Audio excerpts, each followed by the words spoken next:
அவர் கடவுள் கிடையாது, அவங்க தூதன் அப்படின்னு சொல்லுவான்.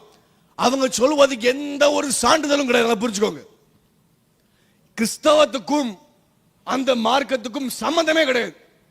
அது அரேபிய தேசத்துல ஒரு மனுஷன் சொன்ன மார்க்கம். இது தேவனால் கொடுக்கப்பட்ட ஒரு நாட்கள் 2 நாட்கள் கிடையாது. 3000 வருடங்களாக அநேக தீர்க்கதரிசி ஆண்டவர் எழுப்பி எல்லா யூதர்கள், புரிஞ்சுக்கோங்க, எல்லா தீர்க்கதரிசிகளும் யூதர்கள். மோசே மட்டும் தான் லேவி கோத்திரம், அப்புறம் எல்லாருமே பார்த்து யூதர்கள் தான். அதன் மூலமாக வந்தது தான் இந்த பைபிள். இந்த தேவன் சொல்றாங்க, வானமும் பூமியும் பொழிந்து போகும், ஆனால் என் வார்த்தை மாறாது அவர் சொன்னார். அது மாறவே மாறாது, ஒரு நாளும் மாறாது. அது தேவன் நல்லவர், பிசாசு கெட்டவன். தேவன் நன்மையை கொடுப்பார், தேவன் அன்பானவர், தேவன் பரிசுத்தர்.